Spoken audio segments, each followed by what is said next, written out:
Como definir o pecado? Apesar de algumas versões da Bíblia definirem pecado como iniquidade e outras como ausência da lei, entendo que a melhor definição é a de descontrole, como um trem descarrilado ou uma roda solta numa estrada.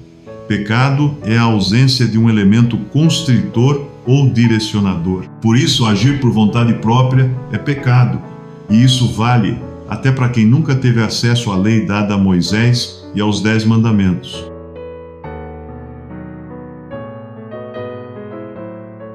Porque também nós éramos noutro tempo. Pronto, agora vem. Puxa, precisava falar disso, né? Precisava expor as nossas vergonhas, não é? Por isso que o sacerdote não podia subir ao altar por escadas, para não aparecer as vergonhas dele, porque ele subisse pela escada, o povo via ele por baixo da saia lá, do saiote que usava, né? Então, o Senhor não queria fazer isso com eles.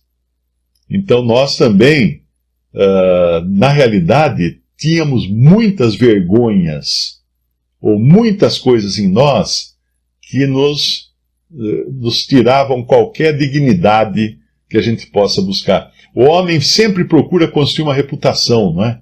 Defender a sua reputação. Porque eu fiz isso, eu sou aquilo. Mas Deus enxerga tudo. Então, quando nós vemos aqui que noutro tempo éramos o quê? Gente fina, né? Insensatos, tolos, completamente ignorantes, né? No outro tempo éramos insensatos, desobedientes, extraviados, servindo a várias concupiscências e deleites. O que é concupiscência? São desejos ardentes da carne, vivendo em malícia, inveja, odiosos, odiando-nos uns aos outros. Percebe? Então aqui nós vemos o que nós éramos na nossa raiz, no nosso tronco de limoeiro. Nós éramos azedos ao extremo. Totalmente azedos. Não tinha nenhuma doçura em nós que Deus pudesse se agradar dela. Nenhuma. E eu estava falando sobre o pecado. Muita gente confunde o pecado com os pecados.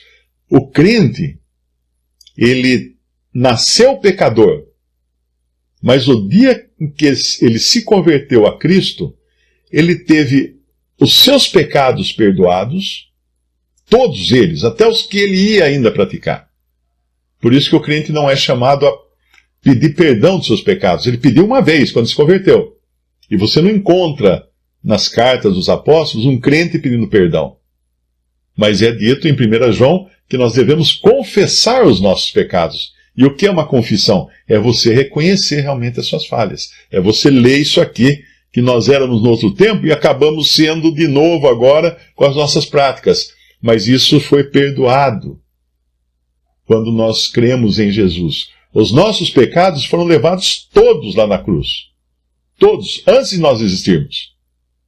Alguns pensam assim, não, eu sou perdoado até o momento em que eu creio em Jesus. Mas daqui para frente, aí se eu pecar vai ser complicado, porque ele teria que morrer de novo. A pessoa usa o versículo erroneamente, lá de Hebreus 6, mas não é isso.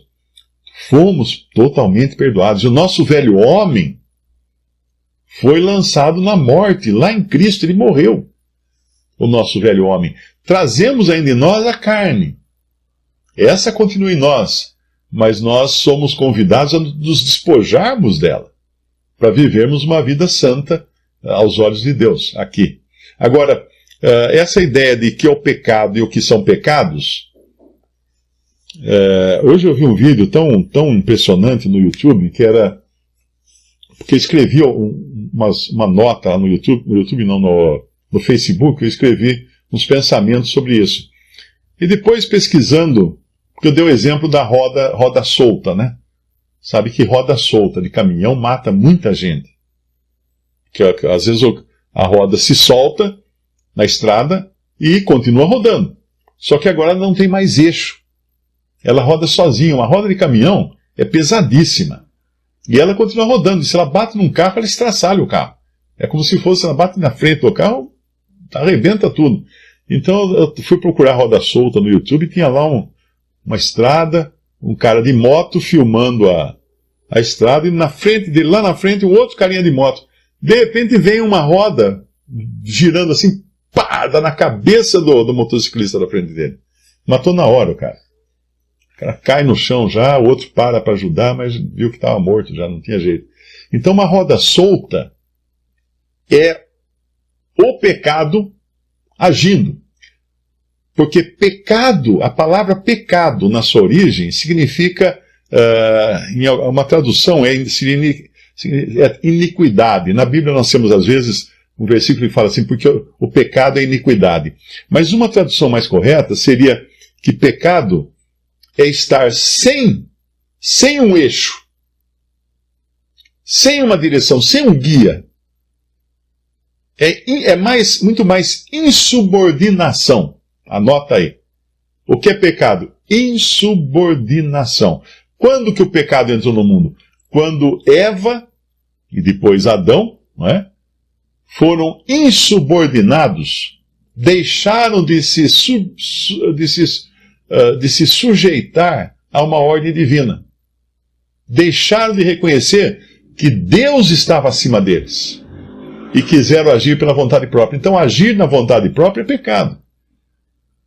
Porque a nossa natureza insubordinada é deixada livre. É a roda solta do eixo. É o trem solto dos trilhos. Você vê um trem passar, é uma coisa impressionante, aqueles trens grandes, modernos, né? Você vê ele passar, a terra treme. Ali tem toneladas e mais toneladas de peso, de aço. Aquilo vai rasgando, né? Se um carro entra na frente, tem até vídeos no YouTube de acidentes com trem, o cara mete o carro na passagem de nível, quando vem vindo um trem, o trem não sente nem cócegas. O trem nem para. Ele leva o carro, estraçalha o caminhão, o que tiver na frente, ele vai embora. Vai arrebentando tudo. Mas o trem em si, né, a não ser que seja um objeto muito grande que faça o trem descarrilhar. Mas quando o trem descarrilha, aí sim. Aí é perigosíssimo, porque daí ele tem toda aquela potência, ele tem todo aquele peso, a sua inércia é muito grande, ele vem com tudo aquilo e vai levando casa, vai levando, os vagões vão levando o carro, casa, rua, poste, o que tem pela frente. Por quê? Porque ele está fora do trilho. Ele está insubordinado aos trilhos. Assim como a roda ficou insubordinada ao eixo e matou o cara. Não é? Então, às vezes a pessoa fala assim, eu quero ser livre. Do jeito como o trem? Eu quero viver em liberdade, eu busco a liberdade. É o trem. O trem. Dá liberdade para o trem para você ver o que acontece. Dá liberdade para a roda do caminhão, libera ela do eixo e vê o desastre que acontece. Quando os homens falam em querer liberdade, é uma bobagem muito grande. Liberdade. Liberdade de quem? Ser livre de quê? Ou de quem? Ser livre de um governo, por exemplo? Você não pode ser livre de um governo porque aí você cai na anarquia. Anarquia, cada um faz o que quer. Se eu sair na rua e não gostar da cara do meu vizinho, eu mato ele. Percebe? Como é que um mundo sem subordinação seria um desastre completo? Visite Respondi.com.br. Visite também 3minutos.net.